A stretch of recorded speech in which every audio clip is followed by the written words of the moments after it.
स्वागत है दोस्तों आपका day 5 of basic English speaking course में। आज हम बात करने वाले हैं डू और डज की। जी हाँ, डू और डज की कि इसका हम किस सिचुएशन में इस्तेमाल करते हैं और कहां कहां हम इसका इस्तेमाल करते हैं। तो चलिए शुरू करते हैं।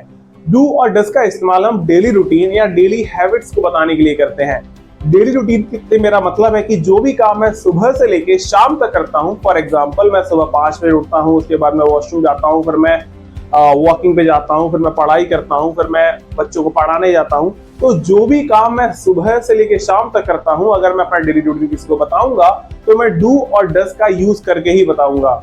जैसे कि फॉर एग्जाम्पल, मैं पढ़ाता हूँ तो मैं इसको बोलूंगा आई टीच। अब सर आई टीच इसमें डू कहाँ गया? जी हाँ, जब हम पॉजिटिव सेंटेंस बोलते हैं तो हमारा डू और डज एक्शन में या कहें तो वर्ब में छिप जाता है। What do I mean? I mean कि अगर मैं कोई सेंटेंस बोलता हूं, मैं पढ़ाता हूं, तो मैंने बोला आई टीच, इसमें डू मेरा टीच में छुप गया। अगर मैं इसको मना कर देता तो डू बाहर आ जाता। फॉर एग्जाम्पल, मैं नहीं पढ़ाता हूं तो मैं बोलता आई डू नॉट टीच।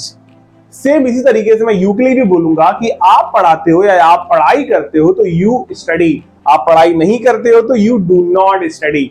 ये मैंने आई और यू के लिए आपको डू का स्ट्रक्चर बताया। लेकिन अगर मैं किसी और की बात करता हूं, जैसे कि ही या शी की, या किसी लड़के का नाम लेकर फॉर एग्जांपल राम की बात करता हूं, तो मैं जब मैं इसको किसी और के लिए बताऊंगा तो मैं डज का इस्तेमाल करूंगा। फॉर एग्जांपल, मैंने बोला कि राम क्रिकेट खेलता है।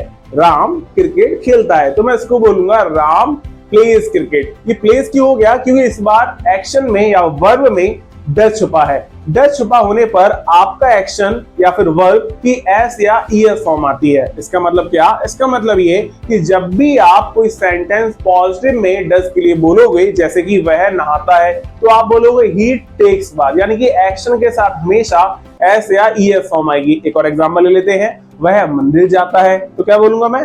ही goes to temple. Yes, he goes to temple, यानी कि मैंने जीओ के साथ गो के साथ ईएस फॉर्म लगा दी। तो चलिए इसका हम नेगेटिव वर्जन जानते हैं। अगर मुझे मना करना हो कि वह क्रिकेट नहीं खेलता है तो मैं इसको सिंपली इस तरीके से मना करूंगा कि ही डज नॉट प्ले क्रिकेट। अब क्योंकि मेरा डज बाहर आ गया है, इसलिए मेरी प्ले की फर्स्ट फॉर्म आएगी, जो कि है प्ले, PLAY। अगर ये डज छिपा होता तो मैं इसको बोलता प्लेज।